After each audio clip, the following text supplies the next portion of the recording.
হেই বন্ধুরা, কি করছো? আজ রাতের ডিনার মেনুতে কি কি আছে দেখতে পাচ্ছ? একদম টেস্টি টেস্টি, একদম সুইট সুইট রেসিপি।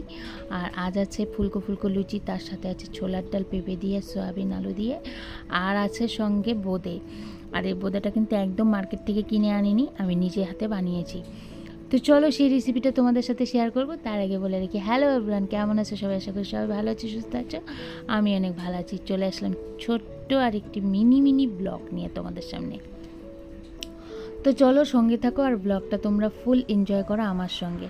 তো চলো আমি বোঁদেটা কীভাবে বানাচ্ছি দেখে নাও। এখানে 1 কাপ মতন বেসন নিয়ে নিয়েছি, তার মধ্যে নিচ্ছি একটু গরম করে 2-3 চামচ ঘি, আর তার সাথে নিয়েছিলাম একটু হলদি পাউডার। আমার কাছে ফুড কালার ছিল না ইয়েলোটা, সেই জন্যই। আর এখন নিয়ে নিলাম 1 চুটকি মতন বেকিং সোডা। আর এদিকে দেখো ব্যাটাটাকে সুন্দর করে একটু গুলে নিব।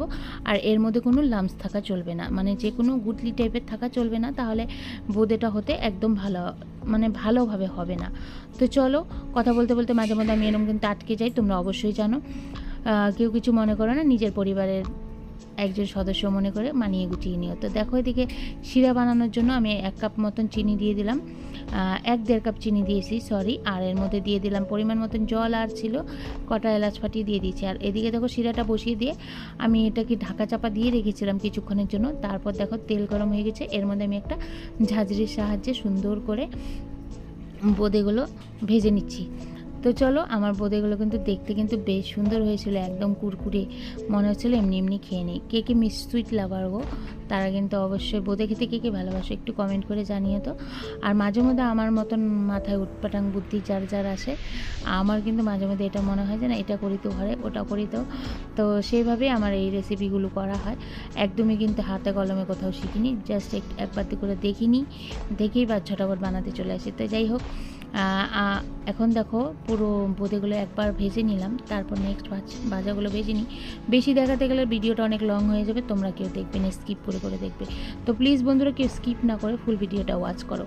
এদিকে দেখো 2 টুকরো লেবু কেটে দিয়েছিলাম, যাতে শিরাটা চিপচিপে মানে লেগে লেগে না যায়, মানে আঠা, সেই জন্য 2 টুকরো লেবু কেটে দিয়েছিলাম। আর এদিকে দেখো আমার বোঁদেগুলো সম্পূর্ণ ভাজা কমপ্লিট। আর এই বোঁদেটা দেখতে পাচ্ছি একটু লাল লাল হয়েছে, এটার মধ্যে একটু ফুড কালার দিয়েছি, মানে রেড ফুড কালার যেটা ছিল সেটা আমি একটু অ্যাড করেছি এর মধ্যে, মানে একটু দেখা সৌন্দর্যের জন্য, আর কিছু না। আর এই শিরাটা আমি বড় কড়াইতে ট্রান্সফার করে নিলাম, যাতে আমার বোঁদেগুলো মিলাতে একদম সহজ হয়, সেই জন্য। আর এর মধ্যে বেশ কিছু করে এলাচ দেবে, এটা সেন্টটা বেশি ভালো হয়। এলাচ গুঁড়ো দিলে বেশি ভালো হয়, আমার কাছে গোটা এলাচ ছিল, সেটাই থেতো করে নিয়েছি। আর দেখো বোঁদেটা এখন আমি সুন্দর করে একটু শিরায় সুন্দর আর একটু জাল করে নিব, 1-2 মিনিট জাল করা হয়ে গেলেই কিন্তু আমার হয়ে গেল বোঁদে বানানো। কতটা সহজ না বলো, একদম ঝটপট করে বোঁদে হয়ে গেল রেডি। তো এভাবে কিন্তু ঘরে অবশ্যই তোমরা সবাইকে বানিয়ে খাওয়াতে পারো, পরিবারের সবাইকে এভাবে একবার অবশ্যই ট্রাই করে দেখো। বোঁদেটা বেশ ভালো লাগবে, বাজারের থেকে কিন্তু অনেক গুণে ভালো, কারণ ঘরে বানানো হচ্ছে ফুল হাইজেনিক। তো এদিকে বন্ধুরা দেখো, এখানে আমি বোঁদেগুলো একটা বাটিতে ঢেলে নিয়েছি, এটা এখন একটু গরম আছে, তো হালকা ঠান্ডা করে তারপর আমি তোমাদের সাথে বাটিতে সার্ভ করে দেখাচ্ছি। এখন মোটামুটি ঠান্ডা হয়ে গেছে, চলে আসছি অনেকটা সময় পর কিন্তু। তো দেখো লুকটা জাস্ট ওয়াও ওয়াও হয়েছে, খেতেও কিন্তু অসাধারণ হয়েছিল। তো চলো বন্ধুরা, আজকের মতো ভিডিওটা এই পর্যন্তই, আশা করি তোমাদের ভালো লাগবে। আর যদি ভালো লেগে থাকে অবশ্যই একটা লাইক শেয়ার কমেন্ট করে দিও। প্লিজ চ্যানেলটি পাশে থেকো, চ্যানেলটি সাবস্ক্রাইব করে নোটিফিকেশন বেলটি অল করে দিও, এরকম সুন্দর সুন্দর রেসিপি পেতে আমার চ্যানেলে চোখ রেখো। তো চলো বন্ধুরা, আজ আসছি, আগামীকাল চলে আসবে নতুন একটি ভিডিও নিয়ে। ততক্ষণ পর্যন্ত তোমরা সুস্থ থেকো, ভালো থেকো। আর আমার এই ভিডিওটা তোমরা শুরু থেকে শেষ পর্যন্ত যারা আমার সাথে এনজয় করছো, তাদেরকে অসংখ্য ধন্যবাদ। দেশ ও দেশের বাইরে থেকে যারা দেখছো, তাদেরকে অসংখ্য ভালোবাসা ও ধন্যবাদ। তো চলো, টাটা, লাভ ইউ অল।